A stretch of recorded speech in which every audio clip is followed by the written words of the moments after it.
Number 6 है, find the reduced row echelon form of the each of the given matrices. Matrices 2 दिए हुए हैं, A and B, इसमें 2 है हमारे पास और इन दोनों की रिड्यूस्ड रो एचेलॉन फॉर्म हमने फाइंड करनी है। तो पहले ए की फाइंड करते हैं। तो ये हमारे पास मैट्रिक्स है, अब इसकी हमने रिड्यूस्ड रो एचेलॉन फॉर्म बनानी है। तो उसके लिए सबसे पहले हमें इस नंबर पे जो -1 है, यहाँ पे हमें 1 चाहिए। फर्स्ट नॉन ज़ीरो एंट्री जो है वो 1 होनी चाहिए, तो इसको हम 1 में फर्स्ट कन्वर्ट करेंगे, देन हम नेक्स्ट जो है इसकी सॉल्व करेंगे।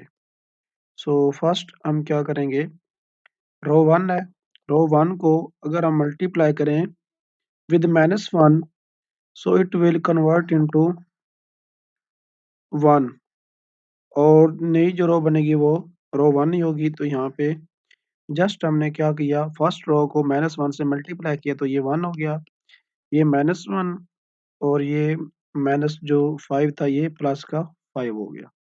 बाकी सेम एज़ इट इज़ जैसे हैं वो सेम लिख देने हैं। ये था फर्स्ट स्टेप हमारा। अब सेकंड स्टेप में क्या करना है, 1 हमें यहाँ पे मिल गया है।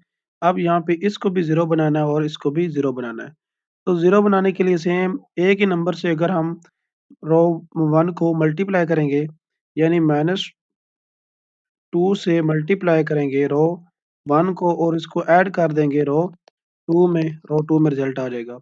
सेम इसी तरह दोबारा हम रो 1 को मल्टीप्लाई करेंगे, रो 1 को -2 के साथ और रो 3 में ऐड कर देंगे, रो 3 में रिज़ल्ट आएगा। इस तरह से ये दोनों क्या हो जाएँगे, 0 बन जाएँगे। सो फर्स्ट हमारे पास ये, इसको सेम लिख देंगे। अब सेकंड में जब हमने इसको मल्टीप्लाई करना है इसके साथ, तो ये बनेगा कि फर्स्ट रो जो इसको अगर -2 के साथ मल्टीप्लाई करें तो ये -2 बनेगी, माइनस ये 4 बन जाएगा प्लस का और इसके साथ करेंगे तो माइनस का 10 बन जाएगा और इसको हम ऐड करेंगे इस सेकंड रो में, तो -2 जो है इस 2 में ऐड होगा -1 एंड 6 में, तो ये बन जाएगा यहाँ पे 0 और ये आएगा 3 और ये बन जाएगा -4। फिर इसी को हम ऐड करेंगे इस रो में 2, -2 एंड 7 में, तो ये मिलके बनाएगा 0 और 2 और -2 जब मिलेंगे तो ये 2 बन जाएगा प्लस का और इन दोनों की मदद से ये बन जाएगा -3। तो इस तरह से ये अब यहाँ पे 1 था और इसमें ये कन्वर्ट हो गया। अब सेकंड क्या करना है, हमने यहाँ पे 1 बनाना है। तो यहाँ पे 1 बनाने के लिए हमें इसको डिवाइड करना पड़ेगा इस पूरी रो को 3 के साथ या 1/3 से मल्टीप्लाई करेंगे। सो नेक्स्ट स्टेप में हम करेंगे 1/3 से मल्टीप्लाई रो 2 को, तो इसका रिज़ल्ट आ जाएगा रो 2 में। तो यहाँ पे 1 -2 5 ये 0 ही रहेगा, ये 1 बन जाएगा और ये -4/3 आ जाएगा, 0, 2 एंड -3। अब नेक्स्ट स्टेप में क्या करना है, हमने यहाँ पे 1 आ गया है तो इसके ऊपर भी 0 बनाना है और इसके नीचे भी 0 बनाना है। तो यहाँ पे 0 बनाने के लिए हमें क्या करना पड़ेगा, इसको अगर 2 से मल्टीप्लाई करें और इसमें ऐड कर देंगे तो ये 0 हो जाएगा और इसको अगर हम -2 से मल्टीप्लाई करेंगे और इसमें ऐड कर देंगे तो ये भी 0 हो जाएगा। तो हम एक ही स्टेप में इसको करेंगे, रो 2 को मल्टीप्लाई करेंगे हम 2 के साथ और ऐड कर देंगे रो 1 में, तो रो 1 में इसका रिज़ल्ट आएगा। इसी तरह इसको -2 के साथ मल्टीप्लाई करेंगे रो 2 को और ऐड कर देंगे रो 3 में और इसका रिज़ल्ट आएगा रो 3 में। तो यहाँ पे हम इसको ये सेकंड रो तो ये हमारे पास सेम रहेगी, इसको लिख लेते हैं फर्स्ट। अब फर्स्ट और जो थर्ड है वो चेंज होगी। तो यहाँ पे हमने इस रो को पहले मल्टीप्लाई करना है 2 के साथ, तो ये 0 ही रहेगा, ये बन जाएगा 2 और ये बन जाएगा -8/3। अब इसको ऐड करेंगे फर्स्ट रो में, फर्स्ट रो क्या है 1 -2 एंड 5, तो ये 0 1 में ऐड होगा तो 1 ही रहेगा, 2 -2 में ऐड होगा 0 बन जाएगा और -8/3 5 में ऐड होगा, -8/3 प्लस 5, तो इसका एलसीएम 3 आ गया यहाँ पे, तो -8 प्लस यहाँ पे आ जाएगा 15 सो 15 प्लस क्या है ये माइनस का, तो कितना बच गया यहाँ पे 7 और नीचे आ गया 3। तो ये बन जाएगा 7/3। उसके बाद हमने जो नीचे वाली है इसको बनाना है अब 0। तो इसको बनाने के लिए हमने इसको दोबारा जो है किससे मल्टीप्लाई करेंगे, माइनस, पहले हमने +2 के साथ किया था, तो अब इसको करेंगे -2 के साथ, तो ये 0 रहेगा, ये बन जाएगा -2 और ये माइनस माइनस क्या हो जाएगा प्लस का 8/3 और इसको ऐड हमने करना है 0, 2 एंड -3 में, तो ये 0 ही रहेगा, ये भी 0 बन जाएगा और यहाँ पे ऐड होगा 8/3 -3 में, तो एलसीएम इसका आ गया 3, सो 8 माइनस आ गया 9, तो ये -1/3, तो यहाँ पे आ जाएगा -1/3। अब नेक्स्ट स्टेप में हमने क्या करना है, इस जगह पे बनाना है 1।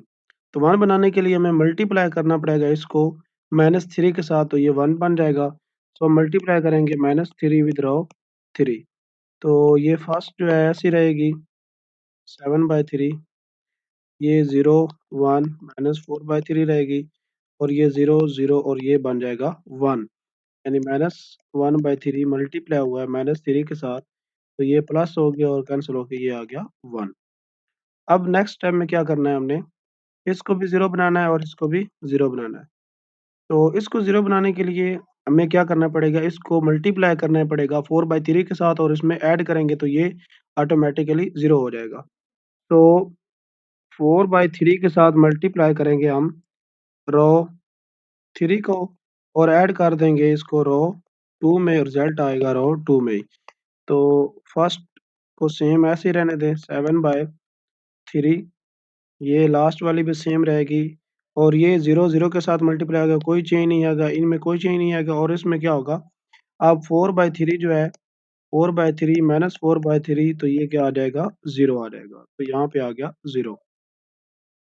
उसके बाद है हमने इसको 0 बनाना है, तो मल्टीप्लाई करना पड़ेगा हमें -1/3 के साथ रो 3 को और ऐड करना पड़ेगा अ, रो 1 में, और इसका रिज़ल्ट आएगा रो 1 में। तो यहाँ से ये लास्ट वाली सेम, सेकंड वाली सेम, तो फर्स्ट वाली क्या बन जाएगी, यहाँ पे आ जाएगा 0। तो इस तरह से ये कन्वर्ट हो गया है रिड्यूस्ड रो एचेलॉन फॉर्म में। इसका पार्ट बी है, इसमें हमने इसको भी कन्वर्ट करना है रिड्यूस्ड रो एचेलॉन फॉर्म में।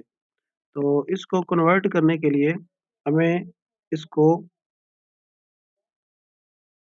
सबसे पहले यहाँ पे 1 होना चाहिए था, तो यहाँ पे 1 मौजूद है। अब हमें क्या करना पड़ेगा, इसको 0 बनाना पड़ेगा, इसको भी 0 और इस टर्म को भी 0।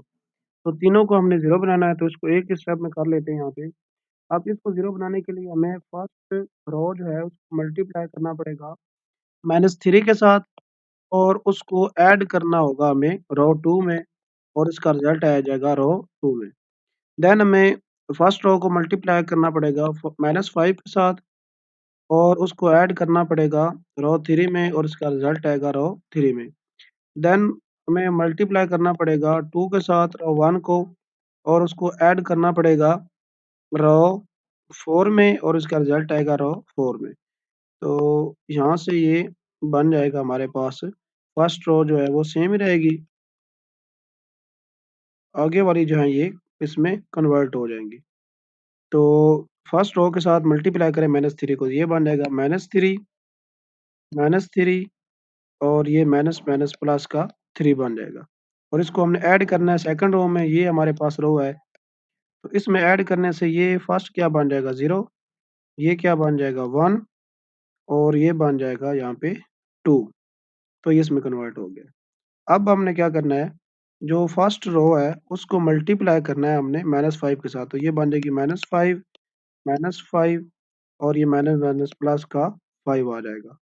सो इसको हम ऐड करेंगे अब इस सेकंड रो में, तो ये 5 थर्ड रो में -3, तो ये बन जाएगा यहाँ पे 0, ये यहाँ पे आ जाएगा 1 और ये बच जाएगा यहाँ पे 2।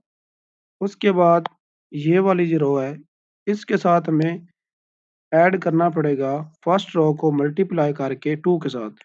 फर्स्ट रो बन जाएगी 2, 2 एंड -2। तो ऐड करेंगे इसमें -2 एंड 2 में, तो देखिए ये 0 बन जाएगा, ये भी 0 बन जाएगा और ये भी 0। तो लास्ट वाली रो जो है वो हमारी क्या आ जाएगी? 0 बन जाएगी। ये था फर्स्ट स्टेप। अब सेकंड स्टेप में हमने क्या करना है, यहाँ पे 1 बन गया है, तो यहाँ पे हमें 1 बनाना था, तो अगेन यहाँ पे पहले ही 1 है, तो जस्ट हमें क्या करना पड़ेगा, इसको 0 करना पड़ेगा और इसको 0 करना पड़ेगा। सो इसको 0 करने के लिए हम क्या करेंगे, इसको -1 के साथ मल्टीप्लाई करके दोनों में ऐड कर देंगे। तो -1 के साथ मल्टीप्लाई करेंगे, रो 2 को और ऐड कर देंगे रो 1 में, और इसका रिज़ल्ट आ जाएगा 1 में। इसी तरह -1 के साथ मल्टीप्लाई करेंगे रो 2 को और उसको ऐड कर देंगे रो 3 में, और इसका रिज़ल्ट आ जाएगा रो 3 में। तो ये हमारे पास आ जाएगा, ये वाली रो सेम रहेगी 1 एंड 2, लास्ट वाली वैसे 0 है, वो सेम रहेगी, उसको हमने यहाँ पे नहीं यूज़ किया, जस्ट ये दोनों जो है वो चेंज होंगे। सो इसको हमने अगर -1 के साथ मल्टीप्लाई किया है, तो ये बन जाएगी -1 एंड -2। अब इसको ऐड करेंगे फर्स्ट रो में, फर्स्ट रो हमारे पास ये है, तो देखें ये बन जाएगा यहाँ पे 1, और ये आ जाएगा यहाँ पे 0, और ये बन जाएगा माइनस का 3। और नेक्स्ट जो है, ये -3 बन गया है। अब नीचे वाले को अगर हमने करना है 0, इसको हमने यहाँ पे 0 बनाना है, तो हमने -1 से अगेन मल्टीप्लाई किया, तो ये हमारे पास है 0, 1 है और 2 है। तो जब ये इसमें ऐड होगी, तो ये हमारे पास क्या आ जाएगा, यहाँ पे 0 बन जाएगा। ये यहाँ पे भी 0 और यहाँ पे भी 0। तो ये इसमें इस तरह से ये कन्वर्ट हो गया। तो देखें ये कन्वर्ट हो गया है रिड्यूस्ड रो एचेलॉन फॉर्म में, रिड्यूस्ड रो एचेलॉन फॉर्म में। ये नॉन ज़ीरो 2 और 0 रो हैं, लास्ट पे आ रही हैं। एक प्रॉपर्टी होगी, दूसरी प्रॉपर्टी ये कह लें कि ये यहाँ पे 1 है, entry first non zero entry यहाँ पे है, तो नीचे वाली इसके राइट पे आ रही है और आगे वैसे 0 है। सेकंड प्रॉपर्टी हो गई। थर्ड प्रॉपर्टी ये है कि जिसमें अगर 1 आ रहा हो यहाँ पे इस कॉलम में, तो बाकी एंट्री 0 होना चाहिए, वो भी इसमें सैटिस्फाई हो रही है। तो इस तरह से ये देखिए यहाँ पे बाकी जो इसके नीचे सारे 0 आ रहे हैं, फर्स्ट नॉन ज़ीरो एंट्री जो वो 1 आ रही है, तो चारों प्रॉपर्टी जो है वो सैटिस्फाई हो जाती हैं।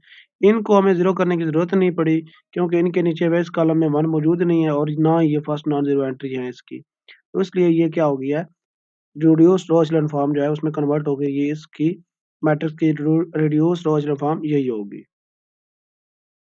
Question number 7 है, let x, y, z and w be non-zero real numbers. Label each of the following matrices R E F if it is in row echelon form. अगर row echelon form है तो उसको इससे हम लिखेंगे R E F and R E F if it is in reduced row echelon form. reduced row echelon form में होंगे तो फिर उसके सामने हम ये लिख देंगे, और N if it is not REF and not RREF। हम या वहाँ पे एन लिखेंगे उसके सामने, अगर ना तो वो रो एचेलॉन फॉर्म हो और ना ही वो रिड्यूस्ड रो एचेलॉन फॉर्म हो। तो इनको आप देखें, यहाँ पे ये जो फर्स्ट मैट्रिक है, जस्ट हमने इनके इधर में सामने मेंशन करना है। तो इसमें देखिए प्रॉपर्टीज हम 3 चेक करेंगे पहले, फिर चौथी चेक करेंगे। तो इसमें ये यहाँ पे फर्स्ट नॉन ज़ीरो एंट्री 1 मौजूद है और इसके नीचे 0 आ रहे हैं, और यहाँ पे देखिए यहाँ पे 1 मौजूद है और यहाँ पे 0 आ रहा है, लेकिन यहाँ पे कोई नॉन रियल नंबर आ रहा है। तो इसका मतलब है ये रिड्यूस्ड रो एचेलॉन फॉर्म जो है इसकी नहीं बन रही। अब रो एचेलॉन फॉर्म हम देखेंगे, रो एचेलॉन फॉर्म देखने के लिए हमें फर्स्ट नॉन ज़ीरो एंट्री जो है वो यहाँ पे देखिए आ रही है, कोई नॉन ज़ीरो रियल नंबर आ रहा है, 1 नहीं आ रहा। तो 1 नहीं आ रहा है, तो इसका मतलब है कि ये जो है ना ही रिड्यूस्ड रो एचेलॉन फॉर्म है और ना ही ये रो एचेलॉन फॉर्म है। तो इसलिए ये क्या होगी, यहाँ पे इसको n से शो कर देंगे। नेक्स्ट इसमें देखें, यहाँ पे फर्स्ट 1 है, तो नीचे सारी नॉन ज़ीरो एंट्री जो है वो 0 है। यहाँ पे 1 है, फर्स्ट नॉन ज़ीरो एंट्री 1 है, यहाँ पे 1 है, तो इसका मतलब है ये रो एचेलॉन फॉर्म है। अब रिड्यूस्ड रो एचेलॉन फॉर्म के लिए ज़रूरी था कि जहाँ पे 1 हो उसमें बाकी तमाम एंट्री 0 होनी चाहिए, वो नहीं है, तो इसका मतलब है ये क्या है, रिड्यूस्ड एचेलॉन फॉर्म है, और रिड्यूस्ड रो एचेलॉन फॉर्म नहीं है। तो इसके सामने हम लिखेंगे REF। सी देखें, इसमें यहाँ पे 1 मौजूद है, लेकिन सारे कॉलम 0 है, यहाँ पे 1 है, यहाँ पे 0 है, यहाँ पे नॉन ज़ीरो एंट्री है, तो इसमें 0 होना ज़रूरी नहीं था। यहाँ पे भी 0 होना ज़रूरी नहीं था। इसमें अगर first non zero entry again 1 आ रही है, बाकी 0 है, इसमें फर्स्ट नॉन ज़ीरो एंट्री 1 आ रही है और सारे 0 हैं। तो ये जो लास्ट है ये क्या है? रिड्यूस्ड रो एचेलॉन फॉर्म है। तो इस तरह से हमने जस्ट इसको चेक करना था। इसके बाद नेक्स्ट क्वेश्चन है, let x, y, z and w be non-zero real number. Label each of the following matrices R, E, F if it is row in echelon form and reduced row echelon form, तो फिर R, R, E, F से, और अगर ना हो तो फिर N से शो कर दें। वही रिपीट हुआ है क्वेश्चन। इसमें फर्स्ट मैट्रिक्स देखें, ये फर्स्ट नॉन जीरो एंट्री 1 है, इसमें फर्स्ट नॉन जीरो एंट्री 1 है और इसमें भी 1 है। तो इसका मतलब है ये रो एचेलॉन फॉर्म तो है। अब रिड्यूस रो एचेलॉन फॉर्म चेक करने के लिए जहाँ पे 1 हो वो बाकी एंट्री 0 होना चाहिए, तो यहाँ पे नहीं है। तो ये कौन सी फॉर्म है? सिर्फ ये आर ई एफ सामने हम लिख देंगे। नेक्स्ट देखें तो यहाँ पे फर्स्ट नॉन जीरो एंट्री 1 है, इसमें भी फर्स्ट नॉन जीरो एंट्री 1 है और इसमें भी फर्स्ट नॉन जीरो एंट्री 1 आ रही है। और जहाँ पे 1 है उसमें बाकी जो है सारे एलिमेंट 0 हैं। तो ये कौन सी फॉर्म है? Reduced row echelon form. उसके बाद इसमें देखें तो यहाँ पे फर्स्ट नॉन जीरो एंट्री जो है वो 1 नहीं आ रही बल्कि वाई है, कोई नॉन जीरो रियल नंबर है। तो ये वैसे ही ना ही रो एचेलॉन फॉर्म है और ना ही रिड्यूस्ड रो एचेलॉन फॉर्म है, तो इसके सामने लिख देंगे एन। उसके बाद नेक्स्ट क्वेश्चन जो है question number 9, let A be an N cross n matrix in reduced row echelon form, prove that if A is not equal to I n then A has a row consisting entirely of the zeros. वो कहता है prove करें कि अगर हमारे पास एक matrix हो जो कि रिड्यूस्ड रो एचेलॉन फॉर्म में मौजूद हो, और वो क्या हो, अगर वो जो मैट्रिक्स ए है वो ना इक्वल ना हो आइडेंटिटी मैट्रिक्स के, तो देन कम से कम उसमें एक ऐसी रो मौजूद होगी जो कि किस पे होगी, सारी जो जिसके सारे एलिमेंट्स जो होंगे वो 0 होंगे। तो आइए इसको प्रूव करते हैं क्वेश्चन नंबर 9 को। तो इसको प्रूव करते हैं। इसके लिए मैं जो अपने यहाँ पे किया है कि एक तरह की मैट्रिक्स है जो कि रिड्यूस रो एचेलॉन फॉर्म में मौजूद है। So let A be an N cross n matrix in in reduced row echelon form. उसको मैंने शॉर्ट फॉर्म में लिख दिया है रिड्यूस्ड रो एचेलॉन फॉर्म में। तो अगर इसमें मौजूद है, सो यहाँ पे मैट्रिक्स हम लेते हैं, A will be a matrix, n cross n लेना है। तो लेट हम इसको सपोज कर लेते हैं कि जिसकी जो फर्स्ट एंट्री होगी वो होगी, उसको आप कह लें ए 1 1 होगी। देन यहाँ पे जो एंट्री होगी वो होगी ए 2 2। फिर यहाँ पे जो एंट्री होगी वो होगी ए 3 3। और इस तरह से चलते जाएंगे। तो यहाँ पे जो एंट्री आएगी वो होगी A n minus 1 n minus into n minus 1। इस तरह की एंट्री होगी और जो लास्ट एंट्री होगी वो होगी ए एन इंटू एन। और बाकी जो एंट्रीज की होंगी वो क्या होंगी? 0 होंगी, क्योंकि रिड्यूस रो एचेलॉन फॉर्म हमने लिया है। तो इस टाइप का कोई मैट्रिक्स होगा। तो देखिए ये 0 है, ये हमारे पास 0 होगी इस तरह से, ये 0, और यहाँ पे ये भी 0, इस तरह से ये 0, इस तरह का ये मैट्रिक्स होगा हमारे पास। अब ये जो हमने लिया ए 1 1, ये सारे क्या हैं? ये एक नंबर के इक्वल होने चाहिए, क्योंकि उसने कहा है कि रिड्यूस्ड रो एचेलॉन फॉर्म है। सो रिड्यूस्ड रो एचेलॉन फॉर्म के लिए सो यहाँ पे लिखते हैं, so A is in reduced row echelon form. So तो हमारे पास ये जो एंट्रीज हैं, ए 1 1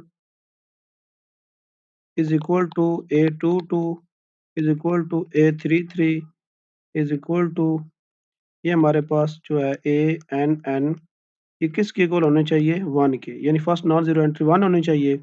तो ये हमने इसकी जनरल फॉर्म लिखी है, तो इसको हम ऐसे फिर लिख सकते हैं कि ये इक्वल होगा। तो ये मैट्रिक्स जो है वो, फिर इसको हम सिंपल इस फॉर्म में लिख सकते हैं। आप डायरेक्ट इस फॉर्म में भी लिख सकते हैं कि ये आप इस फॉर्म में लिख दें, इस फॉर्म में भी आप लिख सकते हैं। लेकिन हमने पहले उसकी जनरल फॉर्म ली है कि वो कोई और एंट्री जो अगर होंगी तो फिर उसको कन्वर्ट किया हुआ है। इस तरह से फिर ये मैट्रिक्स बन जाएगा। यहाँ पे 0 होंगे सारे, यहाँ पे 0, और ये जो होगा इस टाइप का मैट्रिक्स। तो यानी यहाँ पे इसकी जो एंट्रीज है सारी 1 1 है, बाकी सारी एंट्रीज क्या है? 0 है। सो अगर इस तरह है तो ये जो ए है, ये हमारा आर है, is equal to I N यानी कि आई एन का मतलब क्या है कि आइडेंटिटी मैट्रिक्स जिसका ऑर्डर क्या है N cross N. N cross N का मैट्रिक्स है आई, वो इसके इक्वल आ रहा है। ये बिल्कुल जो मैट्रिक्स बन रहा है ये आइडेंटिटी मैट्रिक्स बन रहा है, और ये किसके, इसका ऑर्डर क्या होगा एन क्रॉस एन, जो कि ए मैट्रिक्स का ऑर्डर है। तो लेकिन जो हमें गिवन है, बट उसने कहा है कि ये इक्वल नहीं होना चाहिए, जो ए है ये इक्वल ना हो आइडेंटिटी मैट्रिक्स के। तो इससे डिफरेंट करने के लिए हमें क्या करना पड़ेगा, हमें कम से कम इसकी एक एंट्री जो है वो उसको हमें 0 करना पड़ेगा, या किसी और नंबर के हमें क्या नॉन ज़ीरो नंबर के हमें इक्वल ले आनी पड़ेगी ताकि ये ना रहे। तो हम क्या करते हैं कि ये जो लास्ट वाला 1 है, ये इसको आप कर सकते हैं या किसी और को भी कर सकते हैं, जिसको हमने ए क्रॉस एन एन एन कहा था एंट्री जो कि 1 थी। लेट इसको हम कहते हैं लेट ये हमारे पास एन इज इक्वल टू हम ले लेते हैं 0 के, कि ये जो इसकी फर्स्ट एंट्री थी वो क्या है 0 है। तो अगर ये 0 है तो देन ये कन्वर्ट हो जाएगा हमारे पास मैट्रिक्स, ये इसमें कन्वर्ट हो जाएगा कि अगर ये आइडेंटिटी मैट्रिक्स नहीं है तो ये मैट्रिक्स इस टाइप का बन जाएगा। बाकी इसकी सारी 1 1 होगी, लेकिन यहाँ पे आ जाएगा 0, और यहाँ पे 0 है, इधर सारे ये 0 हैं, यहाँ पे 0 है, और ये लास्ट वाली जो रो है ये सारी क्या है 0 है। लास्ट वाली रो सारी क्या आ गई 0। सो देख सकते हैं कि अगर ये क्या हो, इसके इक्वल ना हो, यानी आइडेंटिटी मैट्रिक्स के इक्वल ना हो, इसको हमने बनाया कैसे था, बेसिकली हमने जो लास्ट रो है ना, उसको हमने उसमें जो इस एक एंट्री थी उसको हमने 0 कंसीडर कर लिया कि ये 0 के इक्वल है। जिसको हमने 1 लिखा हुआ था वो हमने कर लिया कि वो 1 नहीं है, बल्कि वो क्या है 0 के इक्वल है, जो ANN था। आप कोई और भी रख सकते हैं, जैसे कि आप रख लें कि A3 जो है वो 0 के इक्वल है। तो वो हो जाएगी तब भी वो हमारे पास, लेकिन फिर क्या करना पड़ेगा, उस रो को आपको लास्ट पे ले जाना पड़ेगा। तो यहाँ पे आप देखें बाकी सारी नॉन ज़ीरो एंट्रीज़ हैं, रो हैं, लेकिन एक इसमें ऐसी रो है जो कि सारी 0 है। So it contain contain a 0 रो। तो इसमें 0 रो मौजूद है कि जो हमने प्रूव करना था, हेंस प्रूव्ड। यही चीज़ हमने प्रूव करनी थी कि अगर हमारे पास कोई आइडेंटिटी मैट्रिक्स जो है वो उसके इक्वल ना हो, एन क्लास एन मैट्रिक्स जो है वो हो ए, और वो रिड्यूस्ड रो एचेलॉन फॉर्म में मौजूद हो, लेकिन वो आइडेंटिटी मैट्रिक्स ना हो, तो अगर वो आइडेंटिटी मैट्रिक्स नहीं होगा तो फिर क्या होगा, उसमें एक रो ऐसी मौजूद होगी जो सारे 0 होंगे। और अगर वो हमने देखा कि अगर वो आइडेंटिटी मैट्रिक्स के इक्वल आता है तो देन उसमें कोई भी रो जो है वो 0 नहीं होगी। तो इस तरह से ये क्वेश्चन नंबर 9 जो है वो प्रूव हो गया। क्वेश्चन नंबर 10 है प्रूव, इसमें ए पार्ट है every matrix is row equivalent to itself. Prove करें कि हर जो मैट्रिक्स होता है वो अपने ही इक्विवेलेंट होता है। इसको फर्स्ट को प्रूव करने के लिए कि जो हर मैट्रिक्स होता है वो अपने इक्विवेलेंट होता है, उसका प्रूफ क्या होता है कि let A B a matrix, let A be a matrix, it said to be, it said to be equivalent to equivalent to itself, itself if we do not apply any elementary raw operation, अगर हम क्या करें उस पे कोई भी operation जो है वो अप्लाई ना करें तो वो क्या होगा, अपने ही इक्विवेलेंट होगा।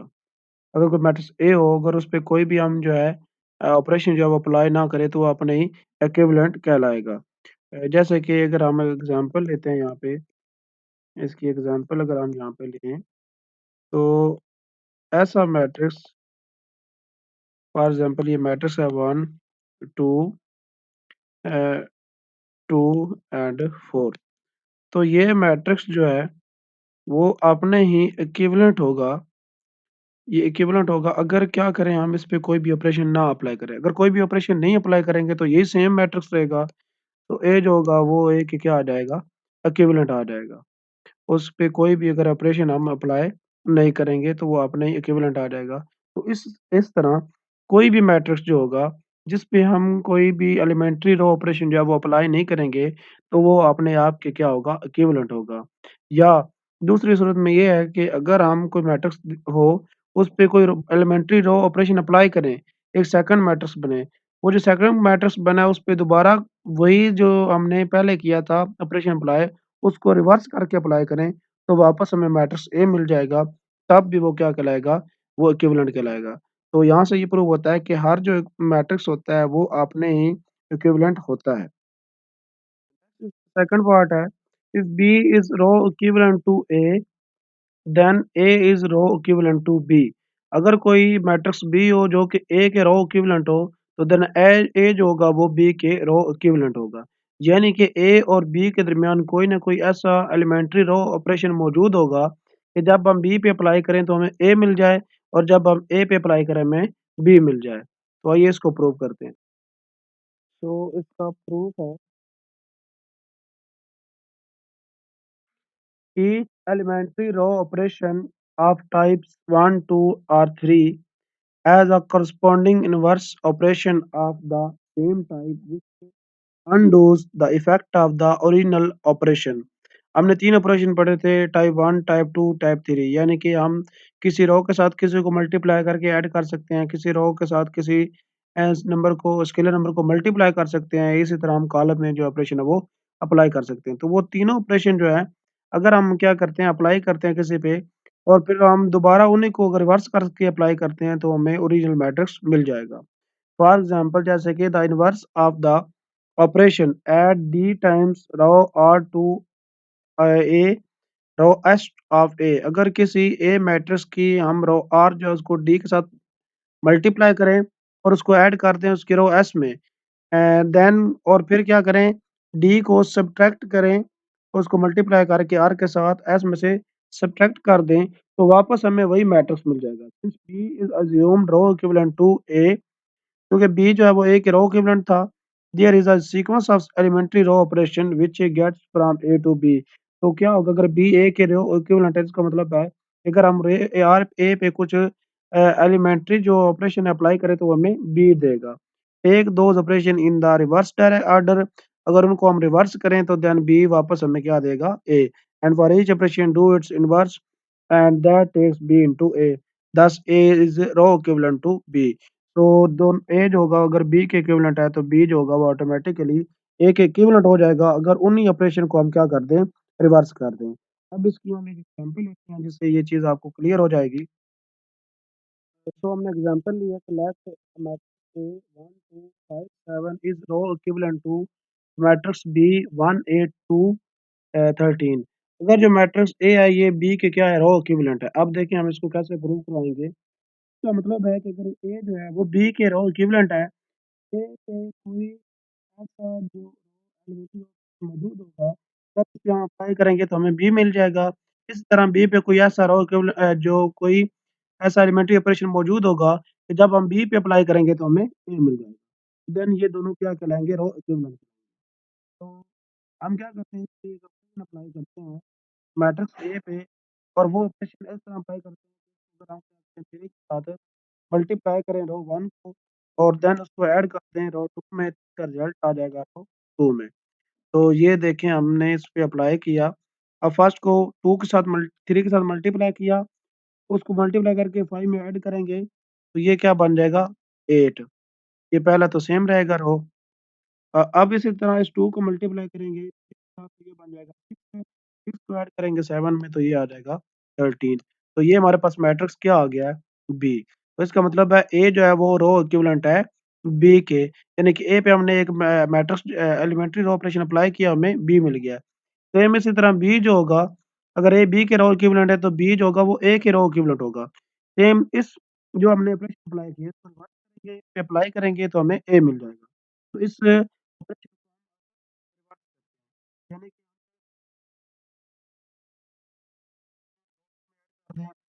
या तो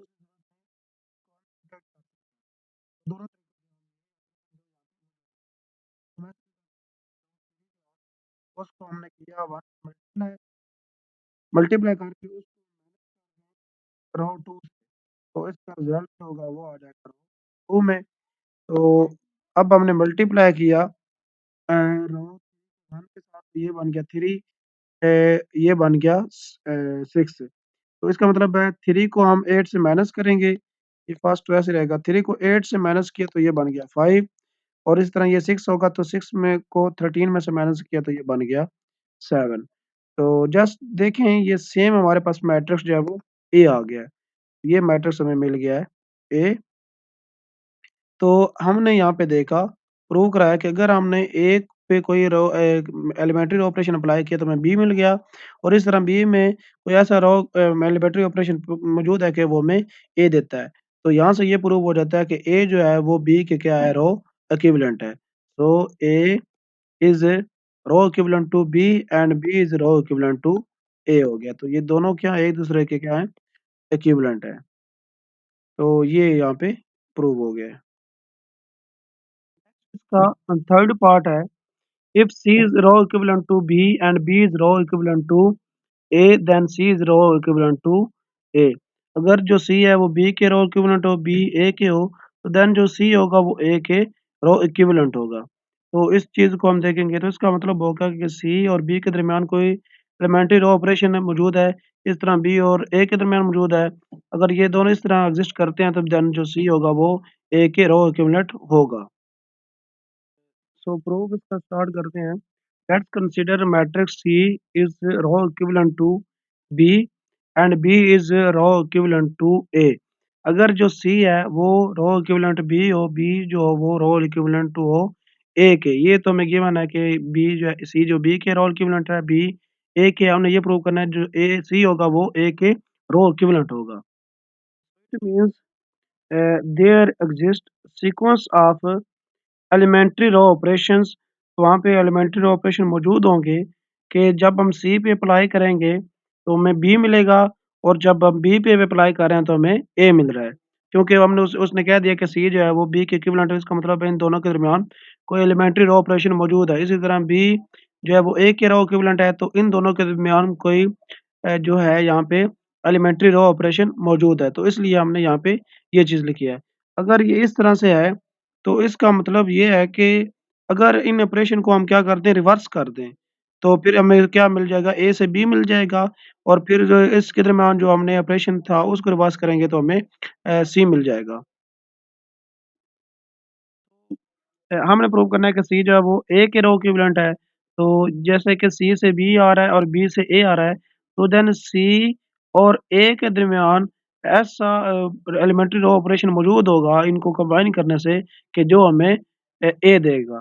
तो there will be elementary row operation between C to A. तो यहाँ पे ऐसा एलिमेंट्री रो ऑपरेशन मौजूद होना चाहिए सी से ए में कि जब हम सी पे अप्लाई करें तो हमें ए मिल जाए।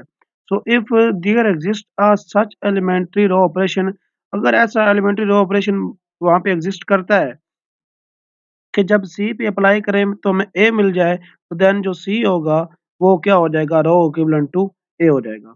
अब इसका जो प्रूफ है वो हम बाय एग्जांपल करते हैं। ये एग्जांपल को हम कैसे इसको प्रूव कर सकते हैं कि ये क्यों लगता है। तो इसके लिए हम लेते हैं 3 मैट्रिक्स लेते हैं जो कि हम कहते हैं कि इक्विवेलेंट होंगे। So let let matrix is let matrix is हम यहाँ पे ले लेते हैं मैट्रिक्स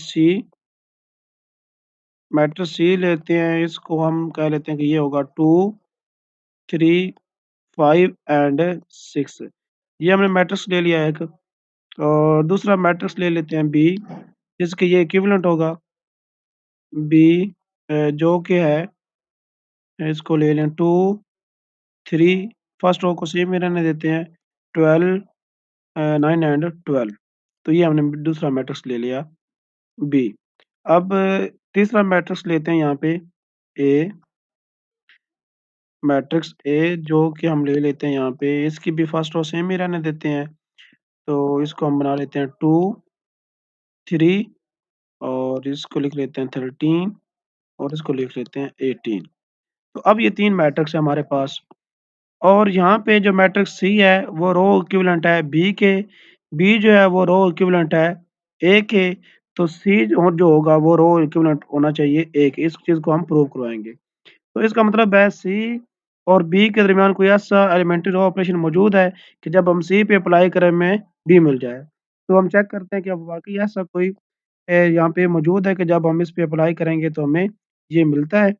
सो हम अब जो सी है उस पे अप्लाई करते हैं कोई एलिमेंट्री रो ऑपरेशन हम करते हैं कि इसको हमने मल्टीप्लाई करते हैं विद और जो रो इसकी 1 है उसको हम मल्टीप्लाई करते हैं अ, और 1 को मल्टीप्लाई करते हैं 2 को, 2 के साथ और उसको ऐड कर देते हैं रो 2 में, तो इसका रिज़ल्ट आना चाहिए रो 2 में। ये हमने सी मैट्रिक्स की बात कर रहे हैं, मैट्रिक्स सी। तो सी मैट्रिक्स में जो इसकी फर्स्ट रो है, उसको हमने मल्टीप्लाई किया है 2 के साथ उसको ऐड कर दिया है नीचे वाली रो में। तो फर्स्ट रो तो सेम ही रहेगी। सेकंड वाली रो में ये 2 को 2 से मल्टीप्लाई किया 4 बन गया, 4 को 5 में ऐड किया तो क्या आ गया 9। इसी तरह 3 को 2 के साथ मल्टीप्लाई किया तो बन गया 6, 6 को 6 में ऐड किया तो ये बन गया 12।